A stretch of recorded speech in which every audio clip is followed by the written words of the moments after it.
Hello friends, இன்றைக்கி நம்ம ஒரு கினோவா ரெசிபி தான் பார்க்க போகிறோம். அதுவும் மெக்சிகன் ஸ்டைலில் எப்படி பண்ணுறதுன்னு பார்க்கலாம். நம்ம சேனலில் ஏற்கனவே கினோவாவில் உப்மா, கிச்சடி இந்த வேரியேஷன்ஸ்லாம் நம்ம பார்த்துருக்கோம். ஸோ அதே மாதிரி இது ஒரு மெக்சிகன் வேரியேஷன்.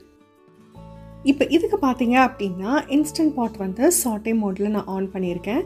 இப்போது ஒரு 2-3 டேபிள் ஸ்பூன் எண்ணெய் சேர்த்துட்டு அதுக்கப்புறமேட்டு இதுக்கு தேவையான வெங்காயத்தை நம்ம சேர்த்துடலாம்.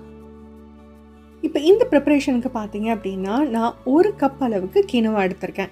அது கூட சேர்த்து பயிரெல்லாம் சேர்க்க போகிறேன். அதனால் நான் 2 மீடியம் சைஸ்டான பெரிய வெங்காயத்தை இந்த மாதிரி சாப் பண்ணி எடுத்திருக்கேன். அதுக்கப்புறமேட்டு பார்த்தீங்க அப்படின்னா ஒரு 2-3 பல் பூண்டு இந்த மாதிரி நல்லா டைஸ் பண்ணி பொடியாக டைஸ் பண்ணி இதில் போட்டுருங்க. வெங்காயம் ஓரளவுக்கு வதங்கினா போதும். அதே நேரத்தில் பூண்டு பார்த்தீங்க அப்படின்னா கார்லிக் பவுடருக்கு பதிலாக இந்த மாதிரி நம்ம ஃப்ரெஷ்ஷாக பூண்டு போட்டோம் அப்படின்னா அதோட வாசம் ரொம்பவே சூப்பராக இருக்கும். இப்போ அடுத்தது நான் ஒரு அரை கேப்சிகம் பார்த்தீங்க அப்படின்னா கட் பண்ணி எடுத்திருக்கேன். இது எல்லாமே 1 இன்ச்சு க்யூபாக நான் கட் பண்ணியிருக்கேன் பாருங்கள்.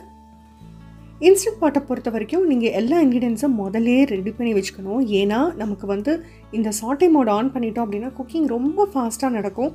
அதனால் டக்குன்னு அடுத்தது நம்ம ஆட் பண்ணுறதுக்கே கரெக்டாக இருக்கும். இப்போ அடுத்து நான் பாஸ்தா சாஸ் சேர்க்க போகிறேன். இது மோஸ்ட்லி டொமேட்டோ பியூரி தான். அப்புறம் இது கூட சேர்த்து இந்த ட்ரைட் பேசில், அதுக்கப்புறமேட்டு கொஞ்சமாக கார்லிக் பவுடர்லாம் போட்டிருப்பாங்க. ஸோ மொத்தமாக நான் 4 டேபிள் ஸ்பூன் அளவுக்கு இதெல்லாம் மரினரா சாஸ் சேர்க்குறேன்.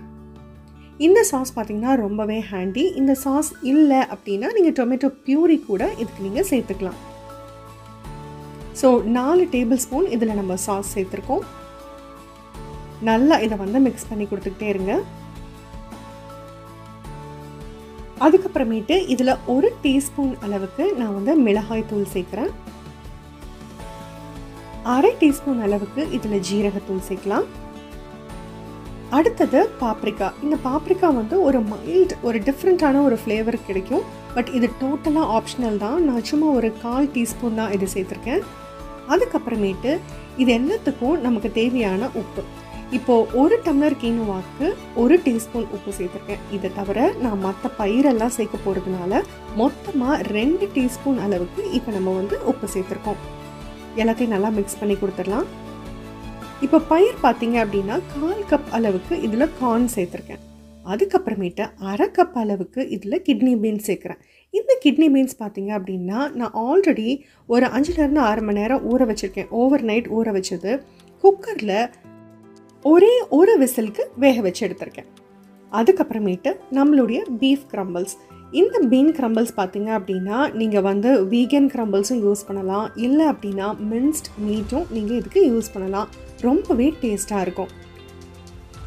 இப்போ இந்த கிரம்பிள்ஸ், இந்த பயிர், இது எல்லாத்தையும் ஆட் பண்ணதுக்கப்புறமேட்டு ஃபைனலாக நம்ம கினோவாவை ஆட் பண்ணிடலாம். இந்த கினோவா பார்த்தீங்க அப்படின்னா ஊற வைக்கவே தேவையில்லை. ஜஸ்ட்டு அலசிட்டு இந்த மாதிரி நல்லா ஸ்ட்ரெயினரில் போட்டு ரின்ஸ் பண்ணிவிட்டு அதுக்கப்புறமேட்டு இதில் சேர்த்தா போதும். இது எல்லாத்தையும் நல்லா மிக்ஸ் பண்ணி கொடுத்துடலாம். இப்போ அடுத்து பார்த்தீங்க அப்படின்னா இதுக்கு தேவையான தண்ணி சேர்க்கலாம். தண்ணி பார்த்தீங்கன்னா 1 கப்பு கினோவாக்கு 1 கப் அளவுக்கு நமக்கு தண்ணி போதும்.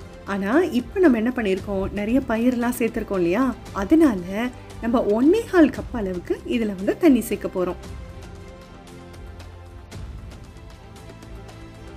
தண்ணி சேர்த்தாச்சு. எல்லாத்தையும் மிக்ஸ் பண்ணி அதுக்கப்புறமேட்டு நம்ம லிட்டை க்ளோஸ் பண்ணிடலாம். இப்போது இதுக்கு நான் யூஸ் பண்ணியிருக்கிற மெரினரா சாஸில் அதுலேயே ட்ரை பேசில் சீசனிங் வந்துடும். நீங்கள் டொமேட்டோ பியூரியோ இல்லை டொமேட்டோஸை சாப்பரில் நல்லா மேஷ் பண்ணி சேர்க்குறதா இருந்தால் இதில் கொஞ்சம் ட்ரைட் பேசில் இல்லை அப்படின்னா ஆரிகனோ சேர்த்துக்கோங்க. ஃப்ளேவர் இன்னும் சூப்பராக வரும். அவ்வளவே தான். ஹை ப்ரெஷரில் 4 நிமிஷத்துக்கு இதை குக் பண்ணி எடுப்போம்.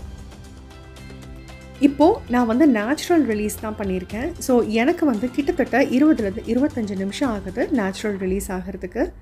பட் எவ்வளோ சூப்பராக நம்மளோட கினோவா மலர்ந்து வந்திருக்கு பாருங்கள். கொஞ்சம் கூட ஒட்டாமல், பிசுன்னு இல்லாமல், தண்ணி கொஞ்சம் கூட எக்ஸ்ட்ரா இல்லாமல் அவ்வளோ சூப்பராக இருக்குது. இந்த பயிரும் பாருங்கள் எவ்வளோ சாஃப்டாக குக் ஆகிருக்கு. நம்ம ஆல்ரெடி ஒரு விசில் கொடுத்து அதுக்கப்புறமேட்டு இதில் சேர்த்துருக்கோம். அதனால ரொம்பவே சூப்பராக வந்திருக்கு பாருங்கள். இப்போ இதுவே நீங்கள் இன்ஸ்டன்ட் பாட் இல்லாமல் நீங்கள் வந்து ரெகுலர் பேன் மெத்தடில் பண்ணுறதா இருந்தால் தண்ணி மட்டும் 1:2ங்க. இப்போது நமக்கு வந்து இதுக்கு 1.25 டம்ளர் தண்ணி சேர்த்துருக்கோம் அப்படின்னா அதுக்கு 2.25 அளவுக்கு தண்ணி சேர்க்கணும். அவ்வளவே தான் வித்தியாசம். எவ்வளோ சூப்பராக வந்துருச்சு பாருங்கள். நல்லா சுட சுட சாப்பிடும்போது ரொம்பவே சூப்பராக இருக்கும். அதுலேயும் ஒரு லெமன் ஸ்லைஸ் எடுத்துகிட்டு லைட்டாக ஒரு 4-5 சொட்டு லெமன் பிழிஞ்சு சாப்பிட்டோம்னா இன்னுமே சூப்பராக இருக்கும். கூட அவகேடோ ஸ்லைசஸ் வச்சுக்கோங்க. அட்டகாசமான காம்பினேஷன். இப்போ இதுக்கே ஒரு வேரியேஷன் பார்த்தீங்க அப்படின்னா, நான் வந்து 1 கப் கீனோவா எடுக்கிறதுக்கு பதிலாக 1/2 கப்பு கீனோவாவும் 1/2 கப்பு வரகும் சேர்த்து இதை நான் பண்ணியிருக்கேன். என்ன காம்பினேஷன் வேணாலும் நீங்கள் ட்ரை பண்ணுங்கள். கண்டிப்பாக எல்லாமே ஹெல்த்தியான காம்பினேஷன்ஸ் தான். அதே மாதிரி உங்களுக்கு பயிறு கிட்னி பீன்ஸ் இல்லைன்னா கூட நீங்கள் வெறும் கார்ன், பச்சை பட்டாணி போட்டும் இதை நீங்கள் செய்யலாம். ட்ரை பண்ணி பார்த்துட்டு உங்கள் கமெண்ட்ஸை எனக்கு கண்டிப்பாக ஷேர் பண்ணுங்கள். ஆரோக்கியமான தலைமுறைகளை உருவாக்குவோம். நன்றி.